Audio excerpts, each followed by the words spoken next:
Hello everybody and welcome back for more Let's Play Super Mario Bros. 3. In today's episode, we are now in World 2, the Desert Land.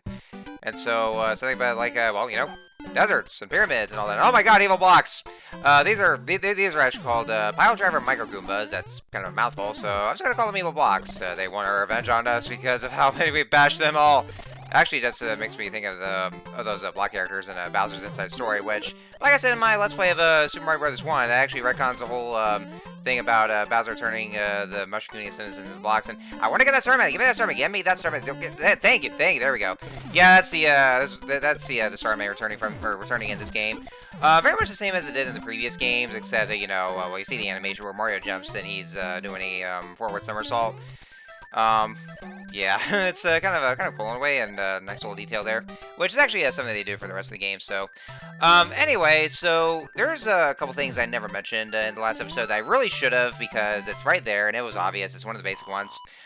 So if you look at the the HUD right here, or the HUD HUD, or if you just say it by letters, you may have noticed that little meter that's right there on the, that's just right there. That's called the P meter, and so basically, as you press and hold the run button while Mario runs, and then the meter will start going up, and then once it reaches up to P, that means Mario has to go to the bathroom real badly, and so you have to hurry and find the closest restroom there is. Okay, no, that's not really what happens, but what it does is that once it reaches up to P, then Mario can be able to just go at his top speed, and whenever you jump, then he does these he does these what kind of looks like the long jumps, or just like or these forward leaps is what they are.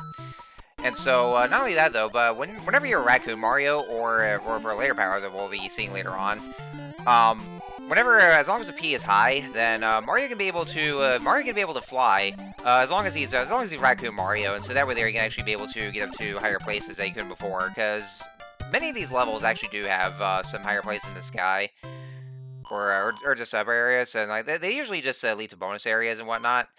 I know there's a later level, like much later on in the game, there's going to be this one level where having to use the having the raccoon, or being Raccoon Mario, is actually required and free to fly up there. Otherwise, you'd be kind of stuck there. I mean, it is optional. I mean, because the game actually does let you skip some levels, but because this is a full playthrough, then I'm gonna have to show the whole thing off. Yeah, because that's the whole thing with all my other Mario or the other Mario Let's Plays of Mario games, that with all the warp zones and all that, then I would talk about them, but I'm not going to use them though, because like I said, they're full playthroughs. So anyways, so we had some new enemies. There's a couple that I never talked about. Well, there are a couple of these new enemies here.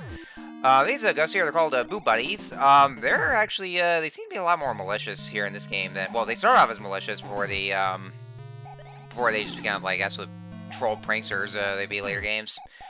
They're usually very shy. Like, if you look at them, or if you just look forward at them, then they actually just hide themselves or turn invisible. If you turn your back on them, then they'll actually start coming after you, and then they try to kill you.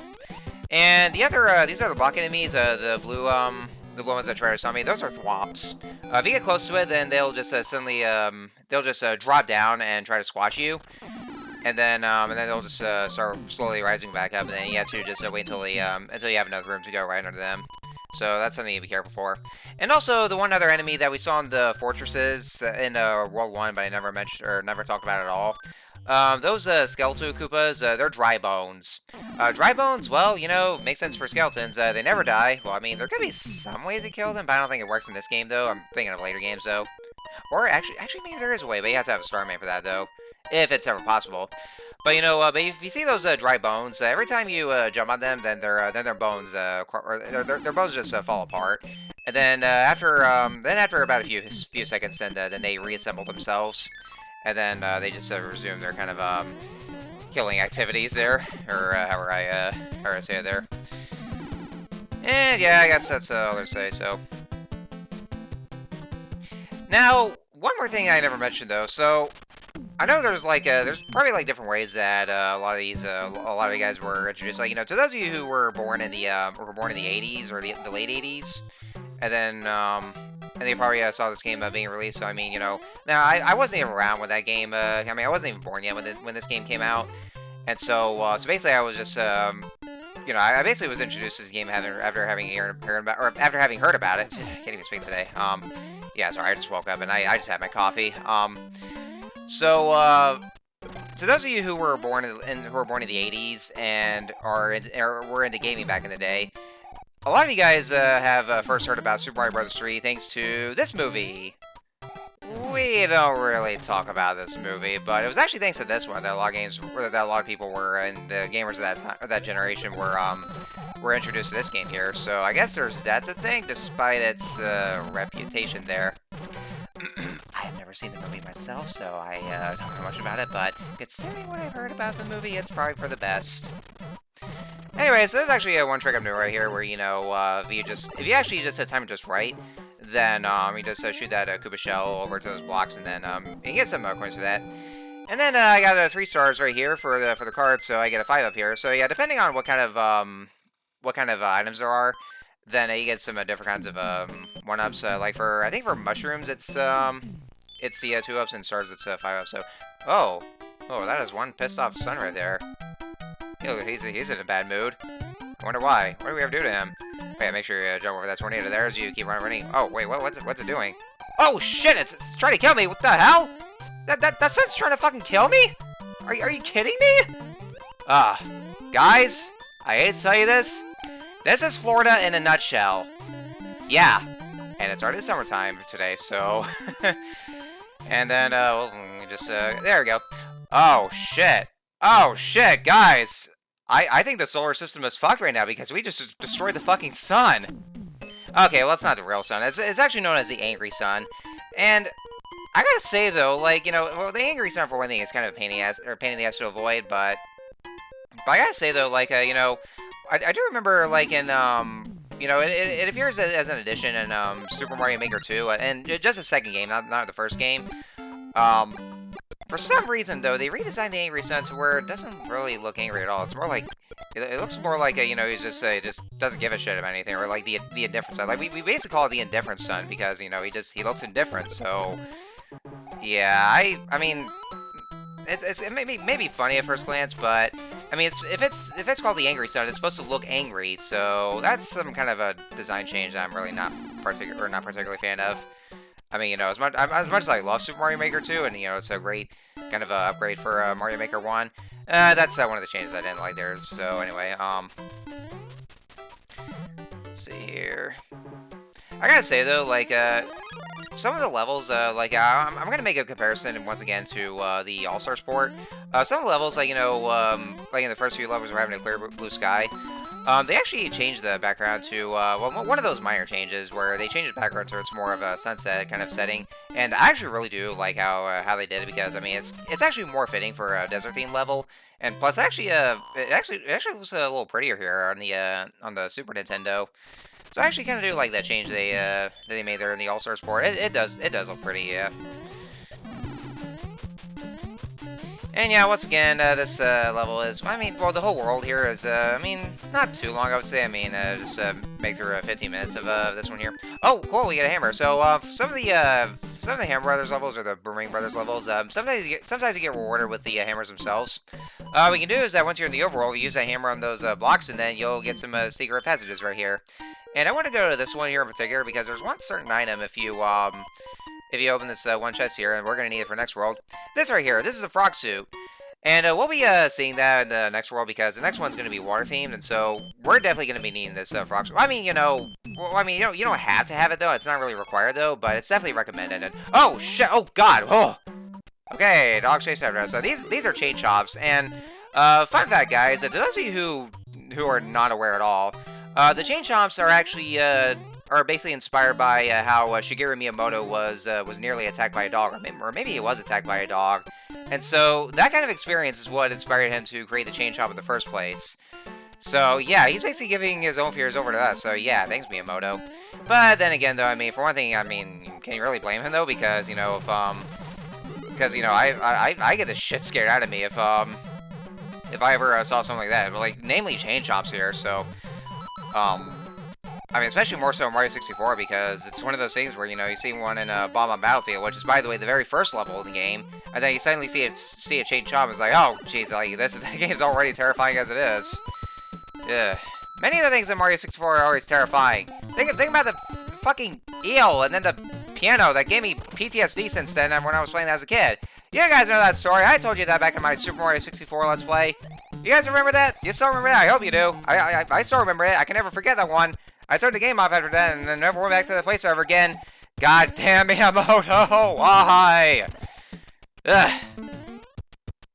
And yeah, I'm trying to get to that P-switch that's up there. What that does is that it turns all the blocks into coins, and then vice versa for a bunch of those coins. I was trying to get up to there, but there was no way, and I was trying to use that flying trick, but you really had to have enough momentum as long as the P meter is up to its max to actually be able to fly.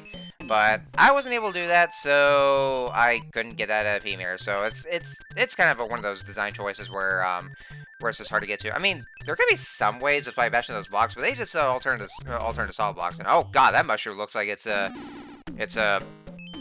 covered its face with weed, and after smoking it or before smoking it, I don't know. Although, speaking of weed, there's probably going to be a later level that involves weed, but that's going to be much, much later on, so we'll just see later on. So, anyway, another one of those cave stages, and we got some buzzy beetles that are back. Yeah, they're kind of the same as they were before Mario 1, except, of course, like with the Koopa shells, you can actually hold on to them. Which, you know, something that I'm really glad about, just being able to hold on to the Koopa shells instead of having to knock them over, and, you know, basically just giving them two ways to use as projectiles. So, I guess there's not much else I can say about this right now. But I think I was gonna say, like, I know this level here is kind of maze-like. Oh, yeah, look, did you see that just now? Did you see that? I mean, I don't know if it was because I was too far away here, but or maybe it was kind of a clip through the other end of the screen, so I think you have to get close enough here. So, but at first I actually did call bullshit on that one because usually the shells are supposed to break those blocks, but for some reason when the shell hit and then never broke it, like it just remained durable. So, so whenever you so if you're too far away and see those blocks that on that one end of the screen, they actually become sturdy. But once you become close enough, then you're able to break them. So I don't know how much sense that makes, but whatever. I mean, I don't know what else to say about it, so I'm not even gonna bother just asking why or just what it is. But anyway, I think we should be yep, we're now at the castle. So yeah, another one of those same as before. The king's being transformed and all that. So yeah, this guy here's a spider. I forgot what it's I forgot what kind of I know the yeah, and the All-Star Sport, the king actually transforms different enemies. I think I mentioned that in the last episode, but I forgot what it was at the time. But it's either enemies from Mario 2 USA or some certain characters. Like I know one of them turns to Yoshi, and then the other turns to Donkey Kong Jr. Yeah, how about that? It's kind of weird for Yoshi's case because it's actually because this game takes place before Super Mario World, because that was Yoshi's introduction to that game. And so another airship level. Yeah, it's you know, just like before, just a slow auto-scroller level. I do know later airship levels not only do they get very slow and very long, and it's one of those things where like, oh, come on, just take me to the end already. One thing I gotta say from visuals or from an audio standpoint is that like you know, this is actually something or some kind of issue that was with the early NES days or the 8-bit era, is that they get so many sound effects and the music kind of just cuts off itself, so you wouldn't be able to hear it in full. So anyway, now we're at the end of the airship level, and so our next Koopaling here. This is Morton Koopa Jr. Was I saying Cooper or Cooper from Paper Mario? But okay, yeah, Morton Koopa Jr. Okay, that's trying to make sure I say it right. So yeah, same as before, just like the last Koopaling. Then it's just, you know, same kind of attack patterns and all that.